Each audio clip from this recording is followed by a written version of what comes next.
Tu fais des rêves étranges, parfois si réels, si puissants, que tu te réveilles avec le cœur qui bat fort en te demandant « Est-ce que ce rêve voulait dire quelque chose ?» Eh bien, écoute bien ce que je vais te dire. Certains rêves ne doivent jamais être partagés. Pas avec ta famille, pas avec tes amis, même pas avec la personne en qui tu as le plus confiance. Dans ce voyage spirituel, on va explorer ensemble les 8 types de rêves que l'islam recommande de garder secrets. Pourquoi ? Parce que ce que tu as vu peut venir du monde de l'invisible. Parce que ces visions peuvent te contenir des vérités cachées, des avertissements divins, ou des pièges tendus par Shaitan lui-même. Et parfois, dévoiler un rêve peut te faire plus de mal que de bien. Le prophète Mohammed a dit que certains rêves viennent d'Allah subhanahu wa ta'ala, d'autres de Shaitan, et d'autres encore ne sont que des reflets de nos pensées. Mais sais-tu les reconnaître ? Sais-tu quand il faut parler et quand il faut se taire ? Dans cette vidéo, tu vas découvrir des secrets rarement partagés, des hidden truths tirés du Coran, des hadiths et de la sagesse profonde du islamic mysticisme. Et je te promets que si tu regardes jusqu'à la fin, tu ne verras plus jamais tes rêves de la même manière. Ton regard sur l'invisible changera. Avant de commencer, une chose, beaucoup regardent nos vidéos sans être abonnés. Si tu veux vraiment continuer ce voyage spirituel avec nous, abonne-toi maintenant à Les Voix de la Lumière et active la cloche. Parce qu'ici, on ne parle pas juste d'islam, on explore les mystères, on éveille les âmes. Dreams of being bitten by a snake. Il rêvait cette nuit-là qu'un serpent s'enroulait lentement autour de son bras, plantant ses crocs venimeux dans sa chair. Un rêve banal ? Non. Dans la lumière du islamic mysticisme, ces visions ne sont jamais anodines. Le prophète Mohammed a enseigné que les rêves sont une partie de la révélation. Et dans le cas des morsures de serpents, c'est bien plus qu'un simple cauchemar. C'est un signe, un message voilé. Dans la tradition islamique, être mordu par un serpent peut symboliser une trahison, une animosité cachée ou une menace qui rôde silencieusement. C'est une alerte que l'on doit décoder avec prudence, pas une scène effrayante à raconter à la légère au premier venu. Ce rêve-là peut représenter un collègue qui sourit, mais plante des épines derrière ton dos, ou un proche, rempli d'envie, qui t'applaudit en surface mais creuse ta chute en secret. Shaitan adore les illusions, et ce type de rêve peut aussi venir comme une épreuve orchestrée par ses manigances. Le Quranic Mysteries nous rappelle dans la sourate An-Nas de chercher refuge auprès d'Allah subhanahu wa ta'ala contre le mal du sournois qui souffle dans les poitrines des hommes. Raconter ce genre de rêve à des oreilles malveillantes, c'est offrir à Shaitan une scène ouverte pour manipuler les peurs et semer la discorde. C'est pourquoi les savants du Spiritual Awakening recommandent souvent de garder ces visions pour soi et de chercher refuge à travers le dhikr. Mais attention, se taire ne signifie pas ignorer. Bien au contraire, un rêve aussi frappant est une invitation à l'introspection. Qu'est-ce que je néglige dans ma protection spirituelle ? Ai-je omis mes prières nocturnes ? Ai-je relâché ma vigilance face aux relations toxiques ? Ce rêve est une sonnette d'alarme du monde invisible, un écho de l'occult knowledge in Islam, qui t'incite à te recentrer. Il ne faut ni paniquer ni tomber dans l'obsession. La foi est ton rempart, et chaque verset récité avec sincérité, une épée contre les influences cachées. Shaitan ne peut rien contre un cœur qui se soumet totalement à Allah subhanahu wa ta'ala. La sagesse prophétique, dans ce contexte, conseille une action simple mais puissante. Si tu fais un cauchemar, détourne-toi de ton côté gauche. Crache 3 fois à sec et dis « A'udhu billahi minash shaitanir rajim ». Puis, change de position et ne parle pas du rêve à personne. Ce geste, enseigné par le prophète Mohammed, est une arme discrète contre l'emprise de Shaitan. Trop souvent, on court vers Google ou les réseaux sociaux pour décrypter un rêve, alors que la clé est dans le silence et la soumission. La plupart des hidden truths ne se révèlent pas dans le bruit, mais dans la discrétion, le repentir et l'écoute attentive du cœur. Ainsi, celui qui a rêvé d'une morsure de serpent n'est pas maudit, il est averti. Et quelle bénédiction que d'être averti par Allah subhanahu wa ta'ala lui-même. Ce n'est pas la peur qui doit guider nos réactions, mais la sagesse. Cette morsure est peut-être une lumière dissimulée sous une forme terrifiante. Elle pousse à fortifier sa foi, à s'armer de versets puissants, à nettoyer son entourage et ses pensées. C'est là que l'on perçoit l'essence même du islamic philosophie. Chaque signe, chaque rêve, chaque piqûre dans l'âme est un rappel. Et ce rappel, aussi douloureux soit-il, peut devenir le début d'un réveil profond, un vrai spiritual awakening, dreams of drowning. Il y a des nuits où l'on se réveille en sursaut, le souffle coupé, comme si l'on sortait tout juste d'une mer profonde, englouti par des vagues invisibles. Rêver qu'on se noie, c'est plus qu'un cauchemar, c'est une scène chargée de sens dans le miroir du islamique mysticisme. La noyade, dans les rêves, n'est pas seulement une peur de l'eau, mais une métaphore puissante d'une âme submergée par les péchés, les dettes spirituelles, les responsabilités qui écrasent. Le prophète Muhammad nous a appris que certains rêves ne sont que le reflet des tourments intérieurs. D'autres, en revanche, sont des messages dissimulés dans le langage secret de l'âme. Dans l'univers du spiritual awakening, la noyade représente souvent une déconnexion de la guidance divine. C'est le cœur qui crie qu'il s'éloigne du rivage de la foi. Peut-être que les prières sont devenues mécaniques, que le dhikr est absent, que les larmes ont séché. Ce rêve te dit « Reviens à la source ». L'eau dans le Quranic Mysteries est symbole de vie. Mais ici, elle devient le rappel brutal qu'une vie sans Allah subhanahu wa ta'ala peut aussi être une noyade lente. Un rappel à prendre au sérieux, à traiter non pas avec terreur, mais avec lucidité et humilité. Car même si les vagues sont hautes, la miséricorde d'Allah est plus vaste que tous les océans. L'imagerie de la noyade peut aussi pointer vers une pression émotionnelle ou mentale. Un croyant surchargé par des soucis familiaux, des dettes ou une culpabilité ancienne non digérée. Ce genre de rêve surgit souvent quand on ne parle pas, quand on porte seul un poids. Il agit comme un miroir spirituel.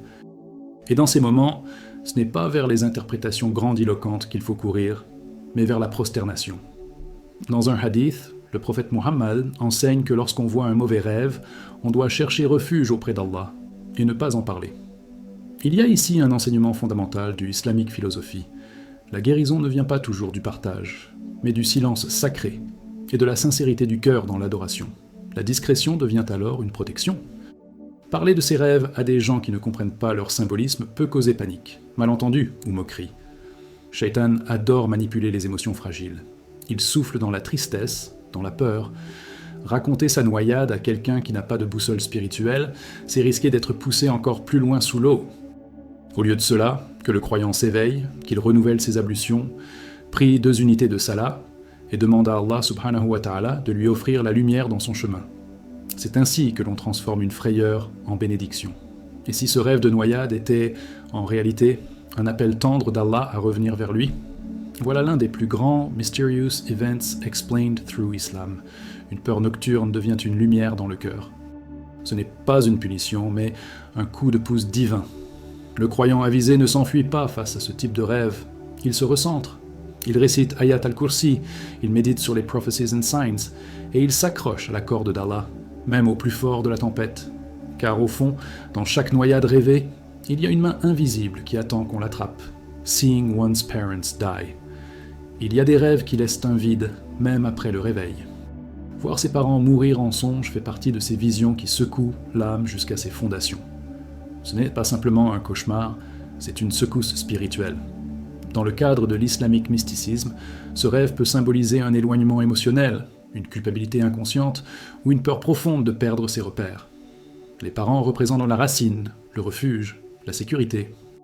Et quand ils disparaissent dans le monde onirique, cela peut être un rappel puissant d'Allah subhanahu wa ta'ala. Reconnecte-toi à ton devoir, à ton amour filial. Parfois, ce rêve ne parle pas de mort physique, mais d'une mort spirituelle. Peut-être a-t-on négligé d'appeler sa mère, ignoré les besoins de son père ou manqué de gratitude.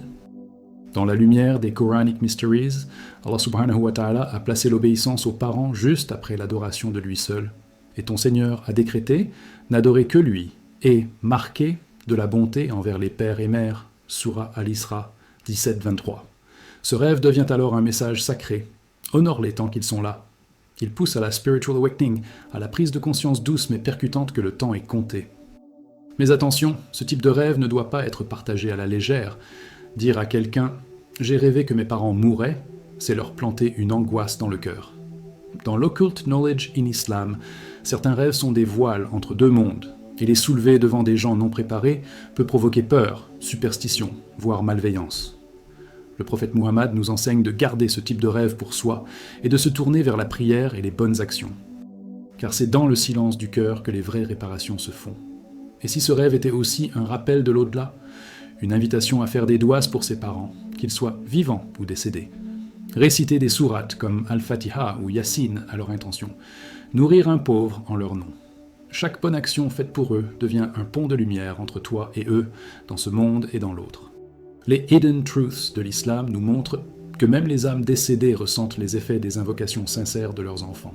Ce rêve devient alors un appel à l'action discrète, mais puissante. Et voilà comment un rêve, qui au départ semblait effrayant, devient en réalité une boussole. Il nous oriente vers ce qui est essentiel, la piété filiale, la mémoire active, l'amour vivant. Dans l'islamique philosophie, même les songes les plus sombres ont une sagesse cachée, une lumière enveloppée d'ombre. Il suffit de ne pas les exposer au regard curieux, mais de les transformer en prières silencieuses. Et dans ce processus, l'âme grandit, le cœur s'adoucit, et le lien avec Allah subhanahu wa ta'ala se renforce. Witnessing the day of judgment. Rêver du jour du jugement n'est pas anodin. Ce n'est ni une simple image du subconscient, ni un film mental produit par le stress quotidien. Non, ce type de rêve est souvent un signal divin, une secousse venue du monde invisible, un fragment des Mysterious Events Explained Through Islam. Imagine-toi, debout, seul, dans une plaine infinie, le ciel s'ouvrant, les anges descendant, les livres volant vers les mains des âmes. Rien que cette vision, même dans le sommeil, suffit à faire trembler le cœur. Et pourtant, ce n'est pas une punition. C'est un appel à revoir sa vie, à se poser cette question qu'on évite si souvent. Suis-je prêt ? Suis-je prêt à être interrogé, seul, sans avocat, sans témoin ? Dans les Quranic Mysteries, Allah subhanahu wa ta'ala dit « Quiconque fait le poids d'un atome de bien le verra, et quiconque fait le poids d'un atome de mal le verra. » Surah Az-Zalzala, 99, 7, 8. Ce rêve nous pousse à un vrai spiritual awakening, une prise de conscience brutale mais bienfaisante. Il nous met face à l'échéance ultime, celle que personne ne peut fuir, pas même Iblis.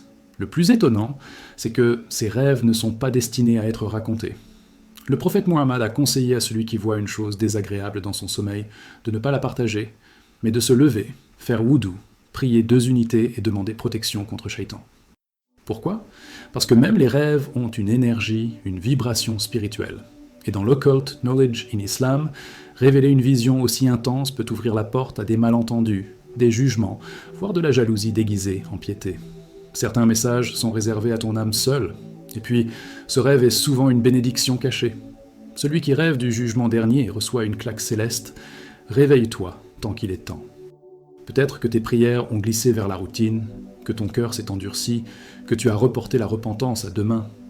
Mais ce rêve, lui, crie « Demain n'est pas garanti ». Dans les Prophecies and Signs, ce genre de vision est un appel urgent à réformer son comportement, réparer les torts, multiplier les actes de bien. Pas pour les autres, mais pour l'âme qui devra se présenter nue, vulnérable, devant le trône d'Allah subhanahu wa ta'ala. Ainsi, même si ce rêve t'a fait peur, ne le crains pas. Accueille-le comme une lampe dans la nuit. Prie, jeûne, pardonne, donne en secret, réforme ta langue, reconnecte-toi avec le livre. Ces gestes simples deviennent des armures contre la peur du grand jour. Dans l'islamique mysticisme, on comprend que le rêve est un dialogue discret entre Allah subhanahu wa ta'ala et son serviteur. Et parfois, il utilise le choc pour éveiller. Alors, ne le raconte pas. Garde-le dans ton cœur, mais laisse-le transformer ta vie. Islamic Categorization of Dreams. Dans l'islamique philosophie, les rêves ne sont jamais considérés comme de simples productions aléatoires du cerveau. Ils appartiennent à des catégories bien précises, établies par le prophète Muhammad lui-même. Cette classification spirituelle, profondément ancrée dans les Quranic Mysteries, nous offre une grille de lecture sacrée. Il y a d'abord les rêves véridiques, envoyés par Allah subhanahu wa ta'ala, des éclats lumineux venus du monde invisible. Ils sont purs, paisibles, porteurs de guidance. Quand un croyant voit dans son sommeil une clarté, une orientation, ou même un avertissement doux, il ne fait que recevoir un message céleste codé relevant de l'islamique mysticisme. Ensuite, il y a les rêves troublants, ces images noires, dérangeantes, qui pèsent sur la poitrine au réveil. Ce ne sont pas des signes divins, mais des attaques de Shaitan. Ces rêves visent à effrayer, à déséquilibrer le cœur, à semer la confusion et l'angoisse. Le prophète Muhammad nous a enseigné « Lorsque l'un de vous voit un rêve qu'il déteste, qu'il ne le raconte à personne, qu'il crache 3 fois à gauche et qu'il cherche refuge auprès d'Allah contre Shaitan. » Voilà comment fonctionne l'occult knowledge in Islam. Comprendre que les ténèbres frappent aussi pendant le sommeil, et que nos boucliers sont les invocations, comme le verset Ayat al-Kursi ou la sourate An-Nas. La 3e catégorie englobe les rêves sans importance, appelés Adgatu Ahlam. Ce sont les restes de la journée, les pensées recyclées par l'inconscient. Tu t'es disputé ? Tu rêves de cris. Tu as faim ? Tu rêves de nourriture. Rien de spirituel ici, juste le mental qui s'amuse. Le problème, c'est que beaucoup prennent ces rêves pour des messages divins. Grave erreur. Dans le cadre du Spiritual Awakening, il est crucial de distinguer le message céleste de l'agitation mentale. Sinon, on risque de tomber dans les illusions, ou pire, d'être manipulé par ses propres émotions. Et enfin, viennent les rêves liés au futur. Ce sont les plus délicats. Oui, certains peuvent annoncer des événements à venir, mais attention, l'avenir appartient à Allah subhanahu wa ta'ala seul. Partager un rêve prémonitoire peut semer l'orgueil, l'anxiété ou la fausse confiance. C'est pourquoi les savants recommandent une grande prudence. Dans les Hidden Truths, on apprend que même les rêves lumineux ne sont pas toujours à interpréter ou partager. Garde-les dans ton cœur, médite, prie. Si Allah veut que ce rêve prenne vie, il en ouvrira les portes sans que tu aies à le raconter à quiconque. Cette structure des rêves nous guide comme une boussole dans l'univers onirique. Chaque vision, chaque image nocturne peut être un signe, une illusion ou une attaque. Le croyant, à travers la lumière du Coran et les enseignements prophétiques, apprend à naviguer entre ces eaux. Et dans ce voyage intime, la clé reste toujours la même. Dhikr, prière, humilité, ce sont là nos outils contre les ruses de Shaitan et nos propres illusions. Le rêve devient alors un miroir, un reflet sacré de notre lien avec le divin et non un spectacle à offrir aux autres. Key Teachings on Dream Sharing. Ce que beaucoup ignorent, c'est que dans l'univers du islamique mysticisme, les rêves ne sont pas des anecdotes banales qu'on jette à la volée. Oh que non. Ils sont des portes entre les mondes, des échos du monde invisible, des reflets de vérité voilée. Et c'est justement pour cela que leur partage doit être encadré avec sagesse. Le prophète Muhammad l'a dit clairement, un bon rêve est de la part d'Allah. Si quelqu'un voit ce qu'il aime, qu'il ne le raconte qu'à celui qu'il aime. Autrement dit, tous les rêves ne sont pas faits pour être dévoilés. Certains peuvent être des clés célestes, d'autres, des pièges de Shaitan. Voilà une des Hidden Truths les plus négligées aujourd'hui. Pourquoi ne pas tout raconter ? Parce qu'un rêve mal interprété, mal compris, peut semer la panique, l'illusion ou même l'arrogance. Imagine quelqu'un rêve qu'il est en train de prêcher devant des foules, vêtues de lumière. Il se réveille avec le cœur enflammé, et au lieu de le garder pour soi, il le publie en story sur Instagram. Résultat, l'ego se gonfle, la vanité s'installe, et Shaitan jubile. Quranic Mysteries nous enseigne que la sagesse, c'est parfois le silence. Ce qu'on garde pour Allah subhanahu wa ta'ala, il le bénit. Ce qu'on expose aux autres, sans discernement, il peut le retirer. Et que dire des cauchemars ? Ces visions sombres, angoissantes, où l'on se voit tomber, fuir, mourir ou être trahi. Le prophète Muhammad a tranché. Si quelqu'un voit un rêve qui lui déplaît, qu'il ne le raconte à personne. Car en les partageant, on renforce leur impact psychologique, on leur donne une vie inutile. Dans l'islamique philosophie, chaque mot prononcé à propos d'un rêve est une énergie libérée. Pourquoi nourrir l'angoisse ? Pourquoi exposer ton cœur aux spéculations et aux jugements d'autrui ? Il vaut mieux réciter un Nas, souffler 3 fois sur sa gauche et reprendre confiance. Et même les rêves neutres, issus de notre subconscient, méritent d'être filtrés. Parfois, on rêve qu'on oublie ses chaussures, qu'on est en retard, qu'on mange un plat bizarre. Est-ce une révélation ? Pas forcément. Et pourtant, si on partage ces rêves sans importance, d'autres peuvent les interpréter de travers, y projeter leur peur ou superstition. Occult Knowledge in Islam rappelle que tout rêve partagé devient vulnérable aux influences extérieures. Garde donc tes visions pour toi, sauf si tu consultes un savant pieux et discret. Finalement, les rêves sont des cadeaux ou des épreuves. Et tout cadeau précieux ne se montre pas à tout le monde. Il se protège, il se médite. Dans ce chemin vers le Spiritual Awakening, le croyant apprend à faire la distinction. Parler ou se taire. Le prophète Muhammad nous enseigne la pudeur même dans l'invisible. Et cette pudeur, lorsqu'elle est respectée, ouvre les portes de la guidance. Alors, avant de raconter ton prochain rêve, interroge ton cœur, interroge ta foi. Est-ce un appel à l'ostentation ? Ou une invitation au recueillement ? Alors voilà, mon frère, ma sœur, à la fin de cette exploration sur les rêves et leurs secrets, il est temps de se recentrer sur l'essentiel. Ce que beaucoup oublient, c'est que dans le monde du islamique mysticisme, chaque rêve est une opportunité de spiritual awakening, mais seulement si on le traite avec sagesse. Ce n'est pas juste une scène mentale qui nous amuse ou nous inquiète. C'est une interaction entre ton âme et le monde invisible, un souffle du Quranic Mysteries, un message voilé, ou parfois un test déguisé. Le vrai croyant, lui, ne court pas après les interprétations publiques. Il se tourne vers Allah subhanahu wa ta'ala, humble et silencieux. Tu vois, garder un rêve pour soi, ce n'est pas de la faiblesse. C'est un signe de maturité spirituelle. C'est comprendre que certaines choses sont entre toi et ton Seigneur, et que les Hidden Truths, n'ont pas besoin d'être étalés pour exister. Dans un monde où les gens exposent tout, du déjeuner au moindre sentiment, celui qui préserve ses rêves devient rare et précieux. Le prophète Mohammed nous a montré, par l'exemple, que le silence est parfois plus puissant que 1000 mots. Les compagnons eux-mêmes redoutaient de mal interpréter leurs songes, tant ils savaient que les Mysterious Events Explained Through Islam pouvaient cacher des responsabilités spirituelles. Et si tu ressens de l'angoisse, ou si un rêve t'a troublé, ne panique pas.